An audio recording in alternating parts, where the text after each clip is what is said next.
success of an entrepreneur. We've raised the bar. Learn firsthand from successful business owners and create your own path to success. I'm going to show you how great I am. It's time to hit the road to growth with team lead of the Enriquez Group, Realtor Vinny. Hi, you Road to Growth listeners.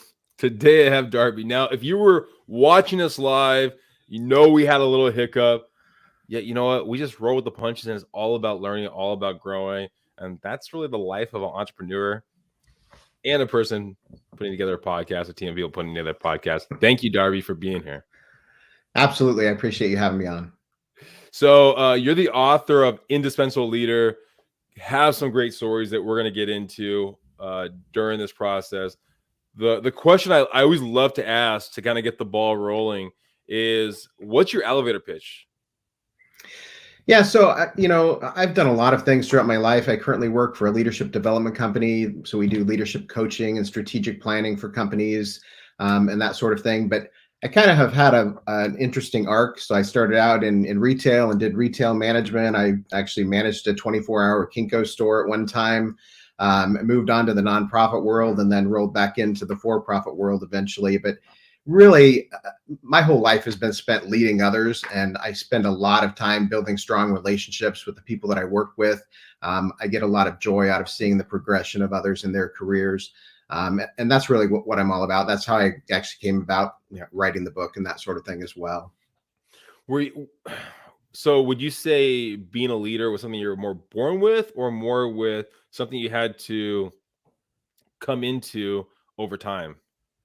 Yeah, so that's an interesting question because I actually talk about that in my book. I am a firm believer that leaders are made and not born. I think my career and life really speaks to that because I started out, I am actually a very big introvert. You wouldn't know it because I love speaking in front of people and that sort of thing, but started out pretty quiet throughout my life, and we can talk about some of that and why that was, but I didn't really start to get into leading other people and that sort of thing until college. It was kind of an interesting story. I was kind of quiet, kept to myself, didn't really want to be associated too much with other people.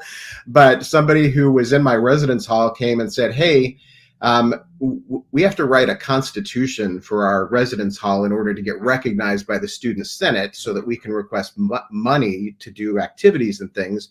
Would you be willing to be on a committee to do that?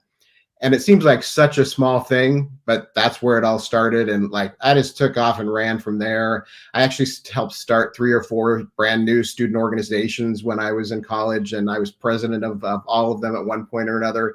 And it kind of just went from there. So, well, let's rewind a little bit. Let's see. You talked about being a more of an introvert. I mean, so who was Darby like before then, before college, before that kind of situation? Who was a young Darby?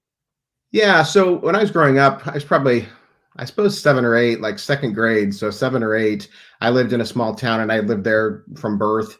My father and grandfather owned a Ford car dealership there, and we kind of were doing our thing. And this was in the mid 80s, and the economy kind of went bad, and people stopped paying their bills to the Ford dealership. And basically it just came around to the dealership was going to have to close because they just weren't bringing in the revenue. And like, I remember having the conversation with my family. I can tell you the car we were in, what I was eating, where I was at when they said, we have to move. And it kind of started from there. And I remember at one point we got in the car, and our parents basically said, we're going to start driving west, and we're going to stop along the way and find until your dad finds a job. And that's where we're going to end up. And that's how we started off.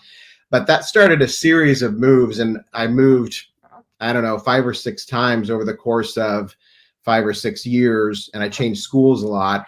And I think I just kind of got to the point where I'm like, it's not really worth the time. Like, I didn't consciously say that, but I think I just got to the point where I'm like, it is not worth the time to make friends. So I am done with this. So I think that's probably part of it. I think, part of it was just how I was brought up as well. Pretty reserved anyway, but then that just lent to it more. Did you have any sort of resentment towards your parents? No, I really didn't. I mean, we had a good life and everything. I was frustrated with changing schools, and I remember one of the last times that we moved and I changed schools, like I said, I'm not going. Like, we had to have a long discussion. I refused. And we were standing outside my new classroom and the teachers trying to convince me to go in and everything. And it was like fourth grade, but no, I didn't resent it at all. They did what they had to do. It was a struggle for them, I'm sure. They certainly didn't let on to me or my brother that we were having any major issues, other than obviously we had to move to find work and stuff. But yeah, it was good. Now, what was your process like? I mean, of going to school. I know you said, okay, well, you know what, I'm not going to get friends, but was that fully no friends? Was it learning new systems, new procedures? I mean, was there any kind of structure or system you had in place? Yeah, I mean, I don't know that there was any structure or system. I recognized pretty early on it was a lot harder for me to make friends than it was for my brother. He was a lot more outgoing, more of an extrovert. He could kind of like make friends with anybody. For me, it was a little bit more difficult. And I tended to make a few really good friends, whereas he would like go hang out with anybody anytime. And that's pretty common for introverts. We tend to, even in my life now, like I have a core group of really good friends, and that's kind of who I stick with and go from there. But yeah. Well, I mean, you talked about the idea of, okay, building systems in college, and then from college, you start kind of going up the ranks and you're jumping to one company to the next company. I mean, constantly moving around. I mean, what's that procedure now, I guess, if you were to take over another company, of kind of getting acclimated to the employees, acclimated to the people? I mean, is there something you look to do every single time, or a process you go through? Yeah, so I'm a firm believer in the idea that past history really dictates who we are and how we act on a day-to-day basis. And you can use that for a positive or for a negative. Sometimes you don't do, you're doing it for a negative. You can even use a negative experience. So, I mean, I would consider that a negative experience growing up, moving around and everything, but I used it for a positive, because what that meant is I got really good at like understanding things on my own and learning things on my own and making sure that I have all my ducks in a row all the time. So it made me a really organized leader, and it made me really strategic in my thinking and how I interact. But so the other thing is like, it also meant that like in my career, I tend to have stayed at companies for a long period of time. Maybe that's why, maybe it's not, but I tend to get in and I will stay somewhere as long as I feel like I'm doing good work and actually benefiting that organization, and it's benefiting me as well. But yeah, when I come into a new organization, I tend to kind of sit back. I can use my experience at Kinko's. So at Kinko's, when I took over my store, I actually took over a store from a woman who was stepping down because she wanted to have kids, and 24-hour stores just did not lend itself well to that environment. She wanted to take a step back. So it was an interesting experience because she was actually stepping down and she became my assistant manager. So I took over her store. And so it's a unique situation anyway, but I've used that scenario throughout my career. So when I came into that store, I didn't come in and say, you're doing this wrong and this wrong and this wrong. We're going to change all of this or that sort of thing. I just sat back. I worked in the store. I observed all of the employees and how they interacted, where all of the equipment was and how well that worked and everything, probably for about 3 months before I then started saying, you know what, let's make some changes. We're going to rearrange some things. I think this will be more efficient. And my assistant manager, who had been the store manager, it made her uncomfortable because that was not what she was used to. And she questioned some things. And I said, just let's give it some time. And eventually she actually came back and said, you know what, these changes you made, they work so much better.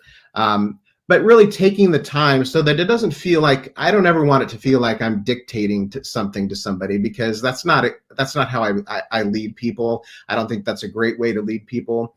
And I really use that process in every organization that I've come into to kind of, observe and learn first and see how it works, because I need to understand what works and what doesn't and why they do things the way they do them. Ask a lot of questions. And then you can start to make some changes if you feel like those are necessary down the line. Was there ever a time when, even in that situation, where the assistant manager, the old boss, undermined you? Because I would think if you're making changes and maybe some of the employees don't feel comfortable with those changes, they might go to the old management and say, hey, what about this? What's going on? Did anything like that ever happen? Yeah, so not that I ever was aware of anyway, and she was pretty good about telling people, hey, you need to go ask Darby because he's the one that needs to make that decision. And they got used to that pretty quickly in that scenario. I have certainly had other cases in my career where I've been undermined by employees or other individuals, but you work through those things and you have those conversations with those individuals, and sometimes you bring them along, and sometimes you have to make a decision to part ways in those situations. Well, walk us through one of those situations. If you feel you're getting undermined by someone, right, what would be the process? Yeah, so the main thing is I'm really big on communication. I think people do things for a reason, so I need to understand why it is that they're doing what they're doing or saying what they're saying. I also want them to understand if it's about a decision I made or something. I want them to understand the decision and why I made the decision. One of my personal core values is authenticity, so I'm an open book. I will tell you what it is. Or there, of course, are scenarios where I can't tell you everything because I'm not permitted to tell you everything. I will tell you that. Like, I'll just say, I can't explain that to you right now. I'm not permitted to. But having those conversations with them and making sure that they understand where you're coming from. And usually I've been pretty good at being able to bring people along. I've had situations where they definitely have turned around and been excellent employees. I've had a couple where, they continued to be an issue, and in rare cases, I've had to terminate people, but happily I haven't had to do that a lot in my career. So that's good. And you think probably it's like 3 months, that kind of window before you make any kind of drastic changes is probably where you can kind of get a feel, I guess, of the company, the entities. Yeah, I think it really varies on the organization that you're coming into as well. So in that scenario, I think a few months, 3 or 4 months, made a lot of sense. In coming into the situation I came into when I came into the nonprofit, it was a lot different because I actually knew very little about that industry. So I had a lot more to learn. And there was just a lot to learn about moving into the nonprofit world because I had not been in that world. So that, I would say, I took a lot longer. I would say, we had some other challenges going on that led to the focus being more on putting out fires. So there was that. But it really was probably 9 months or longer before you really got things figured out so that you could start understanding and maybe making some strategic recommendations to the board of directors and that sort of thing. Was there ever a moment where you took over as a leader, as a manager, where you're almost unified and rejected for that the fit that you had wasn't the culture that they wanted? Did that ever happen? I don't know if I wouldn't say I had that scenario happen. I did actually have a scenario happen when I went to the nonprofit. It was kind of interesting. I interviewed by phone first. Well, no, I interviewed in person first with the interim executive director because they had an interim in place, and then went forward to another interview with some board members, and those were by phone because the board's located all over the United States. And I think I was probably had a third interview with some other board members as well. And then I was hired, and I actually came into the organization, started working with the interim executive director, and we had this 6-month overlap planned. And then he was going to go back into retirement because he was only meant to be there for a short time. And a month later, after I started, the board flew in for a board meeting over several days. And that was the first that I had met any of them in person. And I was pretty young at that point still, but I had run multi-million-dollar Kinko store for 5 years. So I had some experience, but I was young and I was young looking. And I talk about this in my book as well, but I fully believe that when they saw me, they thought I looked young, and they thought, this kid is too young to be running our organization, because they had their meetings and I did my part of the meeting and everything all weekend, and they flew out. And then the interim said, hey, I need to talk to you.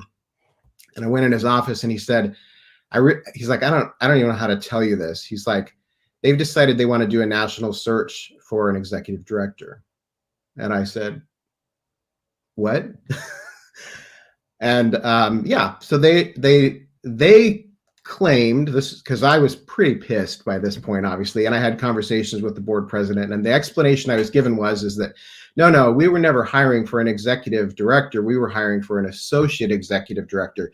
You're certainly able to apply for the executive director spot if you would like, and we'll consider you, but we're going to do this national search. Well, I took a rather huge pay cut to come, and I was basically told, take this pay cut. You're going to have this 6-month overlap. Once you take over, you'll go back up to this other rate. And I mean, like $30,000 pay cut or more a year. It was significant. So hearing all this, I was like, what kind of crap is this? And in my head, I'm like, crap, I left this high-paying job. I wasn't unhappy with what I was doing. I was just ready to get out of the retail world. And so I'm like, I left this high-paying job where I was not unhappy, and I took this job because this is what was told to me. And now they're saying no. So we played this game for the next 3 or 4 months, and they interviewed other people, and they actually flew in one guy who actually came on site, and they had a couple board members come and they met with him. And they were supposed to be meeting with me, and the day went on, and it was an awkward experience. At one point they had me meet with him to basically tell him what I do, what he would be doing. Anyway, as it turns out, ultimately he didn't accept the job. They offered it to him. They did eventually offer it to me, and my answer was probably not what they expected. I waited a while, and I basically said to the board president, I'm like, I don't have a choice. Like, I have to take this. So, it started out not great. I would say I was there 11 years. So my experience overall was good. I had other challenging situations, of which I know you're aware of some others that I'm sure we'll get into, but overarching, it turned out fine. Eventually, they made it right with the pay. It took a couple of years, but eventually they made it right and got things back to where they needed to be. But so I wouldn't say I had the challenge that you had, but I certainly have had points where I've had some adversity to overcome. Well, so it sounds like, I mean, that they told you that you weren't right for it, but you could apply for it. They brought in other people to apply for it. Yet in the end, they found out that you would actually be the right fit for it, and so they gave you the job. I mean, was there any moment in there where you said, okay, well, I got rejected once by you, and I don't want to actually take the job now because you guys already kind of rejected me on the job? Was there a moment like that? Or was it simply like, you know what, I'm going to focus on the moment and then deal with this opportunity? Oh yeah. So as I said, I'm 100% authentic, and authentically speaking, from the moment that I had that conversation with the interim executive director, when I found out they decided that they were hiring for my job that I was hired for, I immediately started looking for another job. So that whole time over the course of those months, I was looking for another job. And I'm pretty picky with what I'm looking for. So I take a lot of time. And so I let it play out, and I just did my parallel thing looking for a job. And it basically came down to it. I hadn't found anything that I had wanted to pursue at that point. So it really was like, I don't have a choice. I have to take this as it is. And they offered me way less than they initially told me. And so for a few months, it was not great. And I had some really great conversations. The interim executive director, he was wonderful. It was not his fault at all. And I didn't blame him. And he was awesome. He actually is somebody I consider one of my mentors. And we had some conversations, and his comment coming out of it was the very day when like the decision was done. And I said, yeah, I'll take it. He said, look, he's like, you have the job now. Now let's move on. And you show them what you can do. And that's what I did. And I ended up there for 11 years through many different board members over the course of time. So it worked out.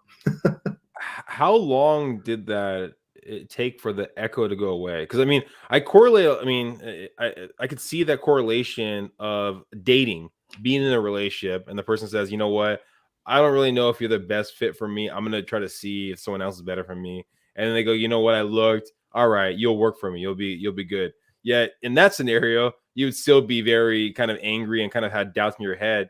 I mean, and yes, I mean, I think what he told you was, hey, you know, you got the job, make them, whatever. Yet there'd probably be echoes in your mind, I think, over time, and it would take you a little time to get away from that. Did that happen, or how long did it take to get away from that? Yeah. The good news is I don't hold on to anger very long and grudges very long. So that's good. I will say that I definitely felt like I had something to prove for quite a long time.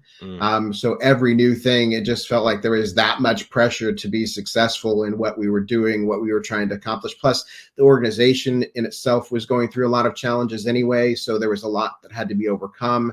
There was a lot to do. And a lot of time to put in. So that distracted me enough, especially early on.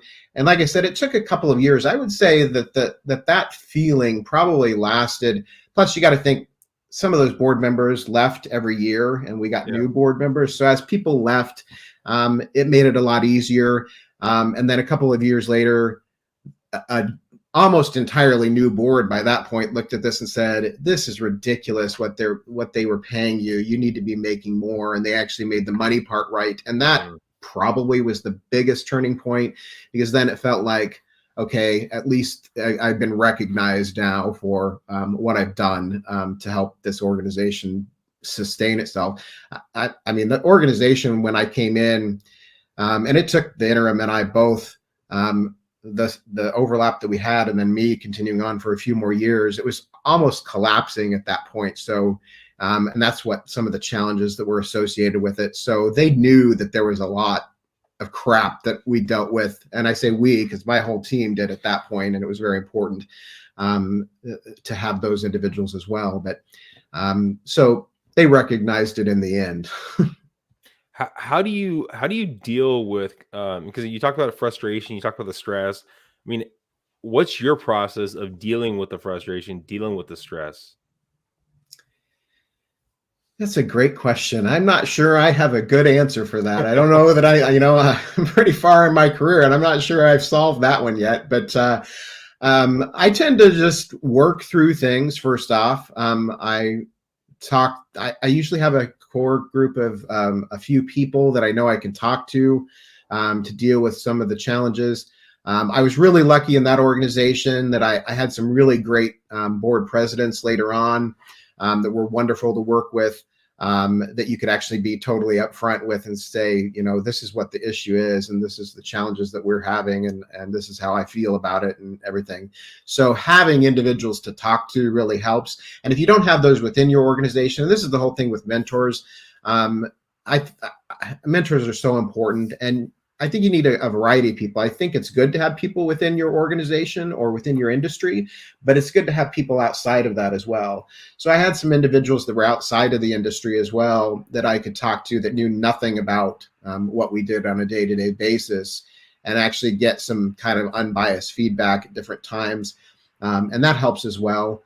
But I think overarching, honestly, I just, because of the type of person I am, again, highly organized, big on process. So if I can get stuff done and check things off, like I'm good. Like I get satisfaction out of that. I get satisfaction out of the team that I worked with was amazing.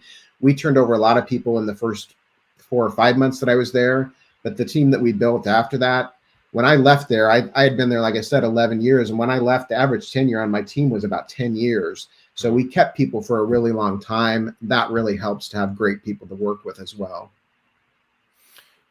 When does the idea of putting a book come about? Was it, I mean, during this process? Was it after this process, later in life? And when did that start to come through? It's kind of one of those things. I've been asked that before, and it's one of those things that all throughout my career, I've kind of kept notes. I've had some really interesting situations happen to me all throughout my career at different times. And I've just kept notes on different interactions that I've had and everything. And it was always in the back of my mind, maybe I'll write a book someday. I don't know. So it wasn't any one thing. And then in the midst of working at home at the beginning of 2020 with COVID, actually it was in the summer. We had been at home for a couple of months with the beginning of COVID and everything. I'm like, seems like a good time to start. So I just took the stories and I started writing different things, and I built stories around them. And eventually I started connecting them, and eventually those became chapters. And it's kind of how I started. I don't know that it's a great methodical approach to writing a book, but that's how I did it. Was that the first time when you stepped out? And I mean, it sounds like for the most part, most of your career was working for a company, getting paid, getting a steady paycheck, and being an author of your own book. I mean, it's really on the market to bear. The amount of money you get off it can vary. Was this the first time that you actually had something separate from a steady paycheck? Yeah, I mean, it really has been. I think that my entire career, I tend to, with Kinko's, it's a little harder because that's a huge corporation. But even in that scenario, like I was really into my store and making sure that like I treated it as if I was the owner. It's not quite the same, obviously, because I'm not on the line. If the store loses money, I might lose my job, but I'm not going to, lose my whole livelihood or anything like that. But I've continued that feeling throughout my career. Even at the nonprofit, it was very important to me. When we started out, we had no major cash in the bank to get by if we had any issues. So it was important to me to like build that up for that organization. And then going into my role now in working with the founder and the CEO, I approach it as if I was an owner in the organization. But yeah, I mean, for the question that you're asking, my book, this is the first foray into my own thing by myself that I've had. You talked about it a couple of times about the idea of pride, right? Making sure that the company you work for did right, that was exceeding. I mean, is that a quality in you, or is also a quality in the company when they're hiring you or training you? Because I think there are a lot of business owners, entrepreneurs that look to expand to the next level. And one of the consistent things I hear is no one's going to love your business as much as you do. Right. Yeah. Yeah. But it's like what you're saying. I mean, it almost feels like you have some of that similar love that maybe the owner of that company would. Yeah, I think it can be difficult. I mean, you have to find the right person. I tend to be very loyal to the organizations I work for. As I mentioned earlier, like I stay somewhere. I won't make a decision to leave until I feel like I'm not being helpful to the organization. I think that once you get to a point where you feel like this is just a job, then it's time to move on and do something else. And I don't ever try. I don't like to get to that point. And I think that's probably what helps me a little bit. But certainly, I think it's difficult for a founder or a CEO who owns a company. I mean, it's their baby. They invested their money into it and everything to do that. So you just have to come to a certain level of trust. It also depends on what skills that you're looking for. So there are some CEOs out there, and the premise of my book kind of deals with this. So you have people who are really great on the manager characteristics that are like highly organized and building process and those sort of things. Then you have the other side that are high visionary, that are like come up with new ideas all the time and wanting to try new things all the time. Both things are good, but you don't want to really be at one far end or the other of the spectrum, because it's bad if you're at one end. You want to be in the middle, or you want to take the best traits. And the premise of my book is take the best traits of both manager traits and visionary and put them together. So understanding where you are with those traits is important, because that helps you hire for the role that you actually need to hire for. And I don't mean a title, I mean the actual duties and role that you need somebody to play in an organization. Because if you're a high visionary person, then you don't want to hire another high visionary person, because you may not get a lot done. So you may want to hire somebody who is much more methodical, much more organized, who has the idea of being able to actually look at your 10 ideas and say, those 7 are crap. These other 3 we can do something with, and here's how we can do it. And these are the steps we're going to take to get there. So basically, somebody that can get stuff done. So you're hiring for that particular role, not for a title, but for the actual role you need them to play within your organization to make it the most successful that it can possibly be. And that really goes for any level. That doesn't just go for executives. When we hire people in my organization now, when we're hiring leadership coaches, we're looking for, look at our current set of coaches and the skills that they have and what they bring to the team. What are we lacking, or what do we think we need to build more of? Because those things are going to be so much more important. And in what's going to happen is the organization is going to be more successful because of it. That person's going to be more successful because they're going to fit, because that's what you hired them for. So you're going to hire them for what they bring to the organization. One of the best things, or one of the last things we ask when we hire people, and I've kind of done this throughout my career, before we hire somebody, we sit down and we say, okay, great. They have all the resume, they have all the skills, whatever. How is this person going to make this organization better? And if you can't answer that, then they may not be the right fit, because you don't want a cookie cutter of somebody else. When I'm hiring, I'm not looking to hire more Darbys.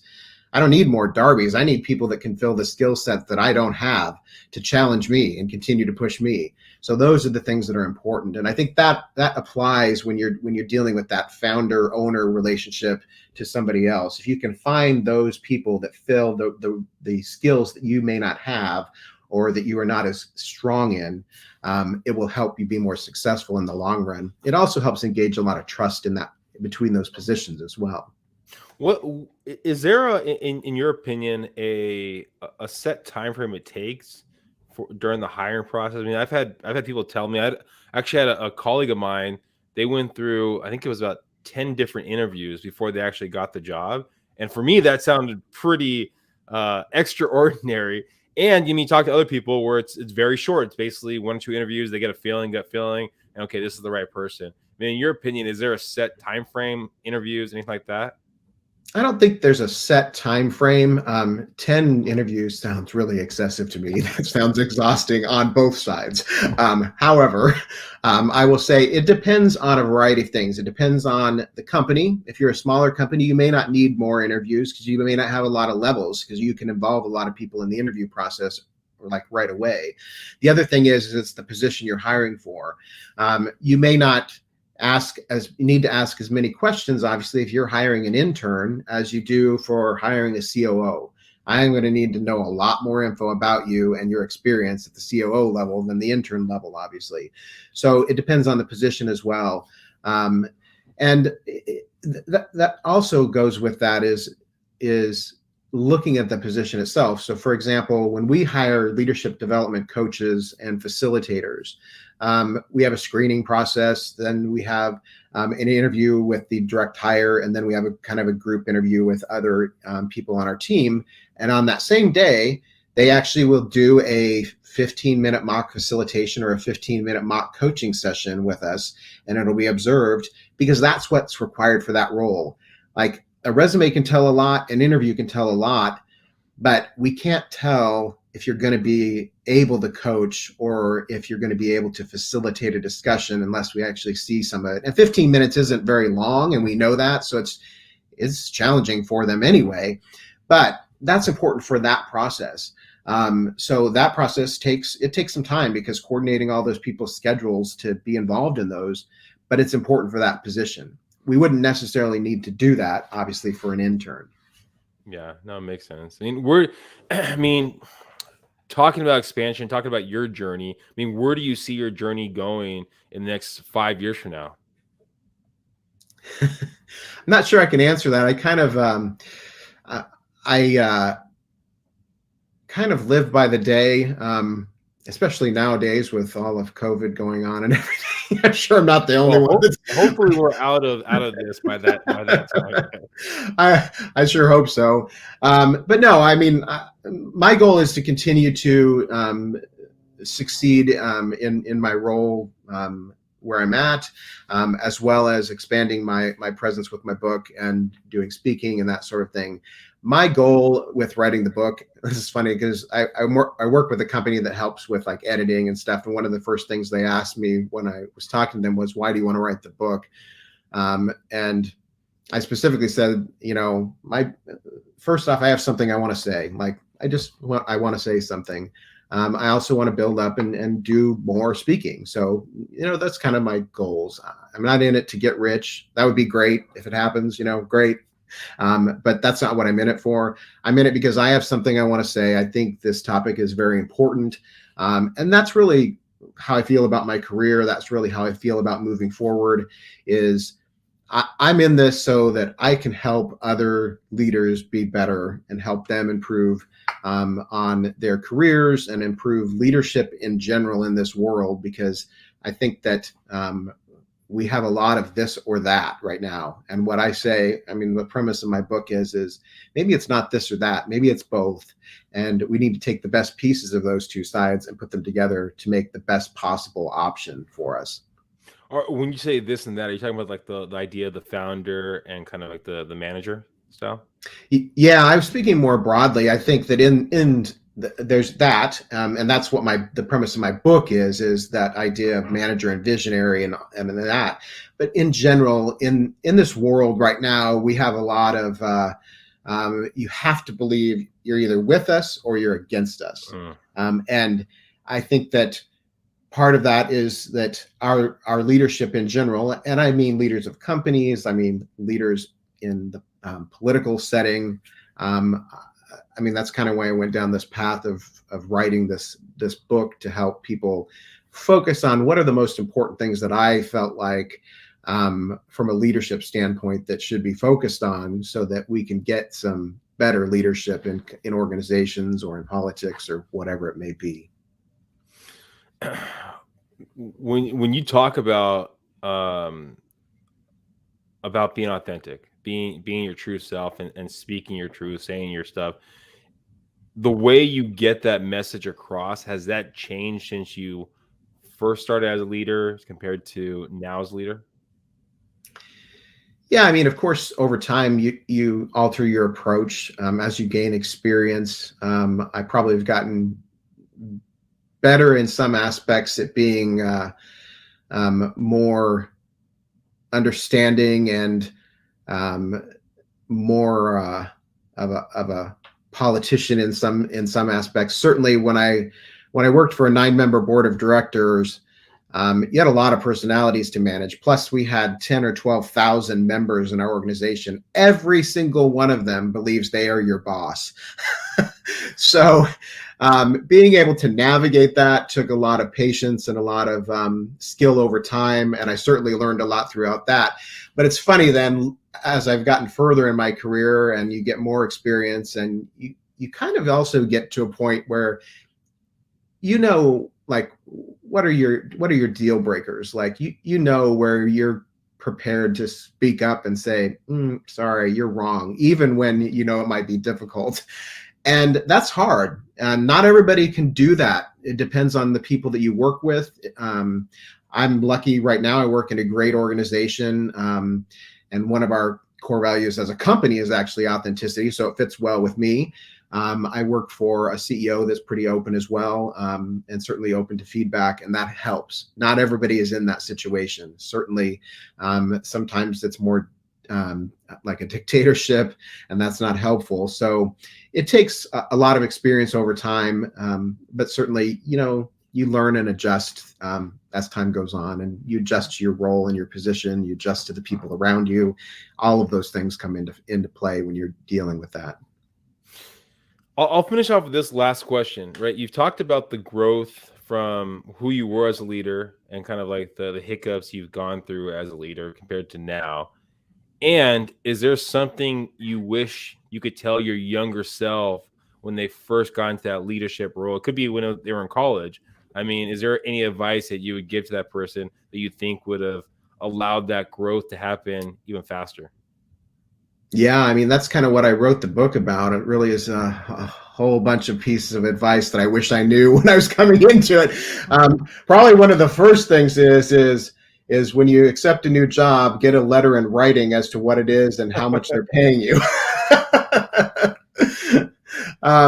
But no, I mean, I think there's some fundamental things for anybody who believes they're going to lead people or get into leadership in any form, whether it's in employment or you're leading an organization or a committee or something like that.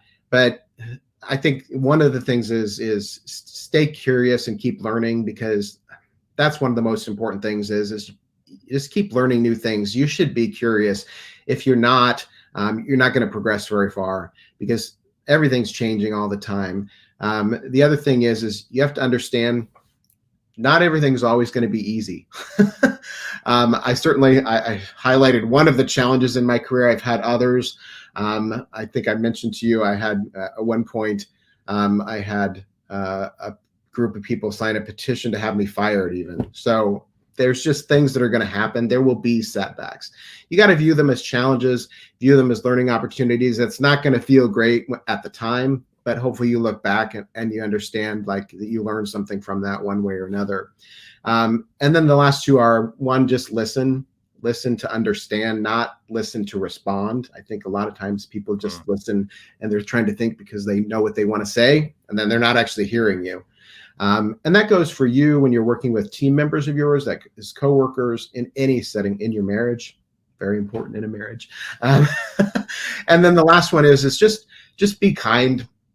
And this really applies across the board, again, everywhere, but certainly as you lead people, everybody has their own challenges. Most of the time, you're not going to know the stuff that's going on in your team members' lives, or you're going to know a very small part of it.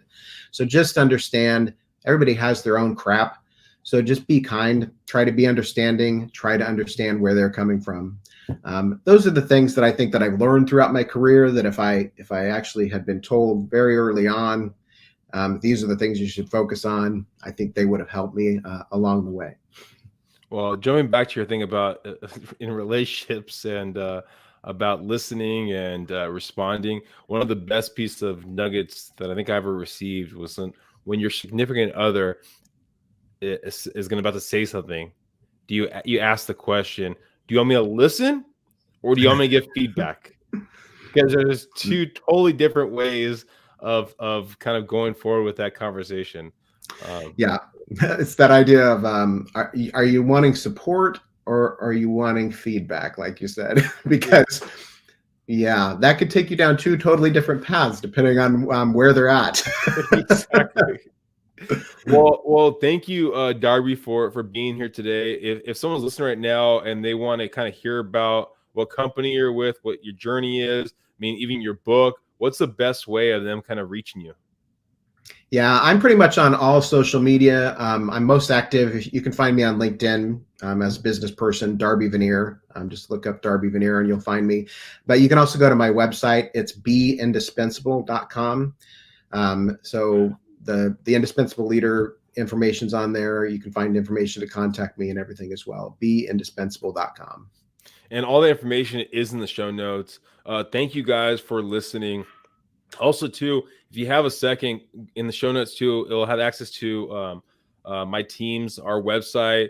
We have some nonprofits out there that we're always looking for people for donations. So if you can do that, and while you're there, go buy Darby's book. Thank you, guys. Please subscribe, please share, and tell your friends. Bye, everyone.